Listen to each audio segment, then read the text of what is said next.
This episode is proudly supported by Pepe Sayer Australian Cultured Butter. At Pepe Sayer, we focus on quality. So if someone comes into your restaurant and they see you're using Pepe Sayer, they know immediately that that is a quality product you've got in front of you on the table. And that comes from a decade of just doing quality butter day after day. For more information, go to pepesayer.com.au. Being able to work with my family and work with Dad on land that was originally his dad's before him is definitely not lost to me. And even though there's tough days and frustrations, to be able to think about that and put it into perspective, once again, I count myself pretty lucky. This is The Producers. I'm Anthony Huckstep. After a career in the Navy, Ace Hodgkinson-Jones returned home to take over the family farm. Firebreak Farm is situated in the foothills of the Bunya Mountains, where Ace and his family are raising quality pasture-fed lamb and beef, as well as free-range pork and poultry, using regenerative agricultural practices. I'm Ace Hodgkinson-Jones, and together with my wife Kylie and the help of my parents, we own and manage Firebreak Farm. So we are situated in the South Valent region of Queensland. So that's about 2.5 hours northwest of Brisbane. We're near a small town called Maidenwell, which is at the foothills of the Bunya Mountains. So typical kind of beef cattle country. We've got red volcanic scrub soil kind of mixed in with black cracking clays is kind of our topography, yeah. So the South Valent, we think, is a bit of a hidden gem. I think typically people think of the South Valent and it might be peanuts or beef cattle, maybe a little bit of dairy. But recently there seems to be a bit more interest into lots of other producers, whether it's wine or cheese or caper berries. So we're situated close enough to Brisbane, the Sunshine, the Gold Coast to kind of be a bit of a food bowl, we think. So that, with the growing trend of people interested in food, that I think that's where the South Valent can really come into it and being so close. So yeah, not yet known as a huge food bowl, but we think moving forward it really can be. Although he was at home sailing the seas in the Navy, a chance to reconnect with family and start his own young family brought Ace back to land. Food for me, I mean, there's nothing wild, nothing crazy. It's probably all around family dinner tables, big family cook-ups, my grandparents' place, big family get-togethers is my earliest memories of food. Probably a little bit from the farm, a bit of the beef coming from the farm, and then sharing that as a family unit. I'm probably what you classify third generation. So my grandfather settled here after the war. He then expanded a few different blocks, and then the block that we have now is one of those blocks that he purchased later on down the path. So early 1960s, he purchased here. And then my parents took this smaller paddock of what was originally the bigger farm.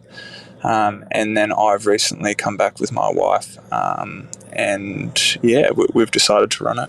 I transitioned from the Navy last January. So I spent about 7 years in the Navy, which is where I met my wife, Kylie. I was a combat systems operator, which is a technical name for someone who looks at radars and sonars, and I specialised in air traffic control, essentially, so using air assets within the Navy. So that's kind of my background. At Firebreak, the array of different animals makes things very interesting on the farm. We originally started as just a prime lamb production, and we sold our lamb through another local farm, so under our own branding, but they were doing grass-fed beef direct to consumer through Brisbane. So that's how we kind of dipped our toes in the water, and then the more comfortable we got and the more that we kind of planned for my wife and I to come back onto the farm, we saw that as something that we could take over wholeheartedly. So they were the early days, and then we have a mixed farming here, so we've got pork, lamb and beef at the moment. So our sows are a bit of a motley crew, a bit of a mix of some heritage breeds, some Berkshires, as well as Durox. So we have about 15 breeding sows. We use a large white boar over the top of them, which we find gives us the right kind of mix between a slower growing animal that doesn't pack on too much fat. We run a Dorper and Australian white lambs and ewes. We have about 250 breeding ewes that we rotationally graze through our paddocks. So they are a bit of a trade thing as well, depending on the weather. And then we've got our beef cattle. So predominantly Angus or European breeds. We've recently moved into some Speckle Park. So we've got some Speckle Park F1 and purebreds and a Speckle Park bull.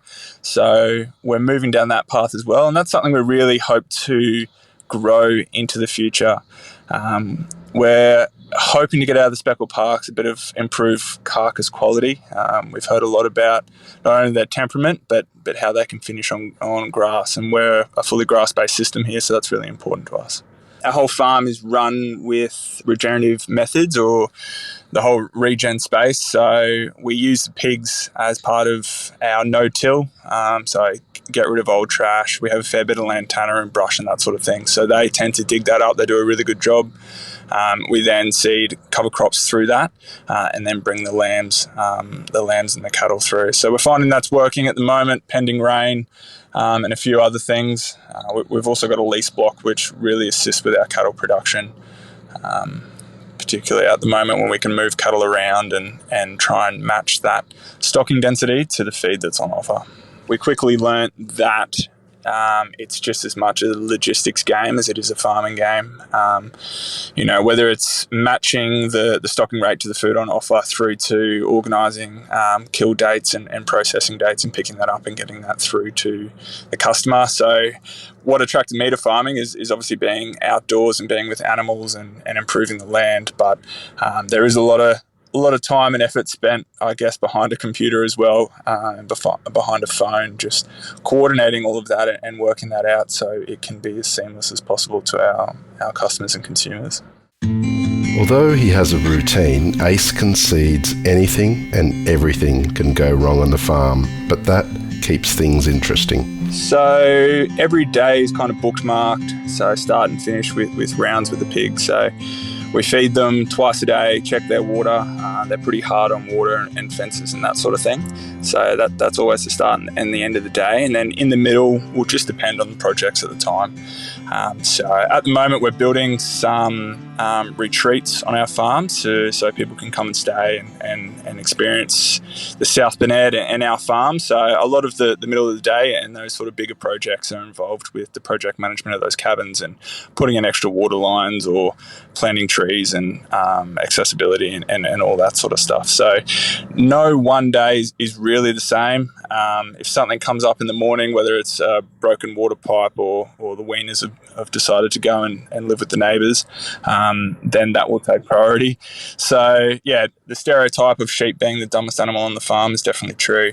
Wherever one goes, they all go, and then you've got the pigs who are probably the smartest animal on the farm, and they definitely know better than we do. So there's always, every morning involves feeding the pigs and doing the rounds, and there's always one that wants to go somewhere else or push through an electric fence and try someone else's water or try someone else's feed for the day. So we rotate our pigs through the pasture. So we use electric fencing for that, which works pretty well, but there's always a stubborn, more intelligent pig that seems to be able to get through. So it's always frustrating, and I suppose there's a bit of comedic value there as well.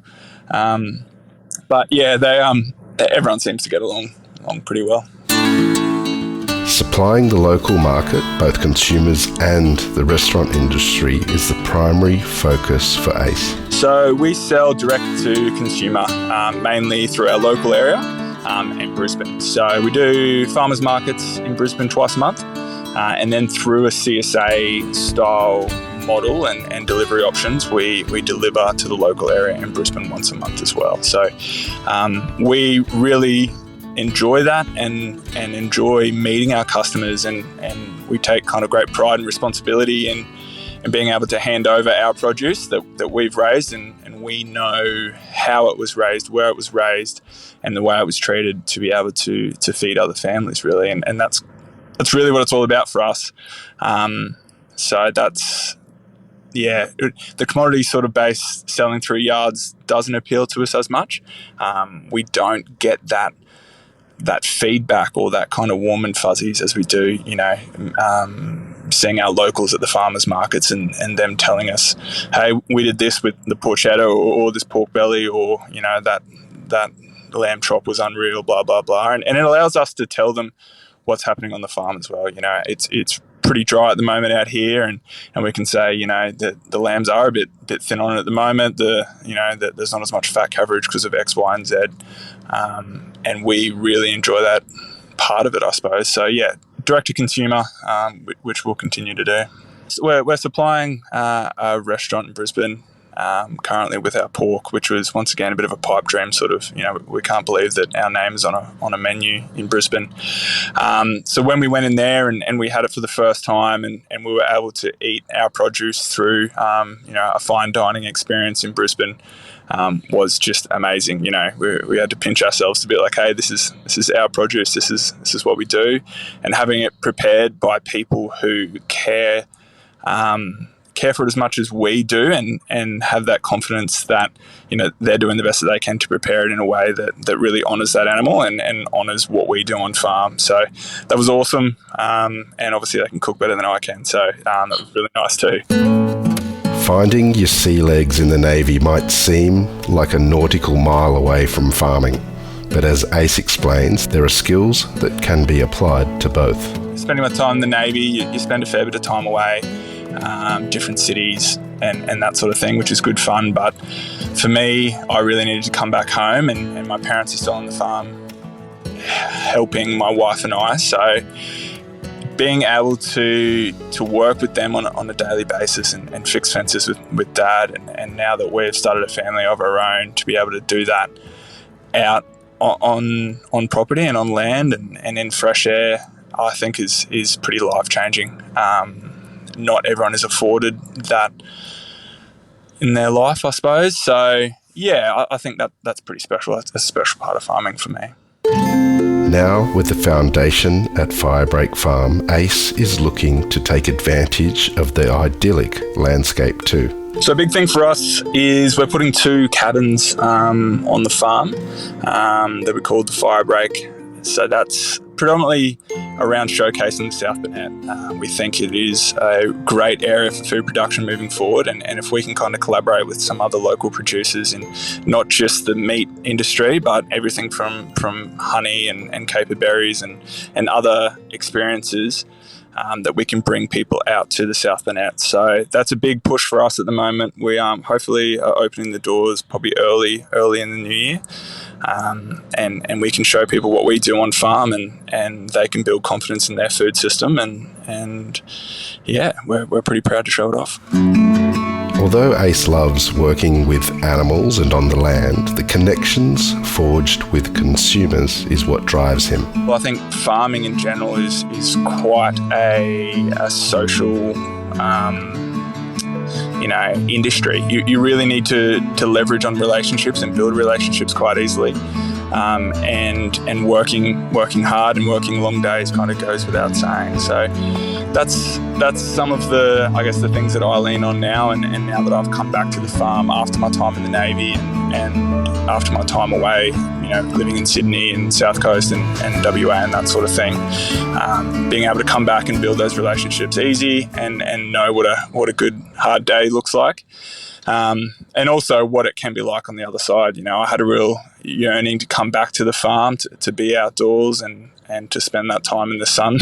Being able to work with my family and work with Dad on land that was originally his dad's before him is definitely not lost to me. And even though there's tough days and frustrations, to be able to think about that and put it into perspective, once again, I count myself pretty lucky to be able to do that. Firebreak Farm is a wonderful example of a small-scale farm where different animals live their best lives, and the local community know exactly where their food comes from too.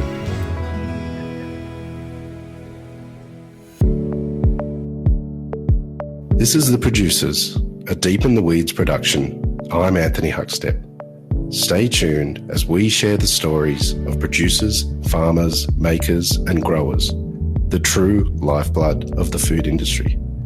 Follow us on Instagram at Producers Podcast or email us at producerspodcast@deepintheweeds.com.au.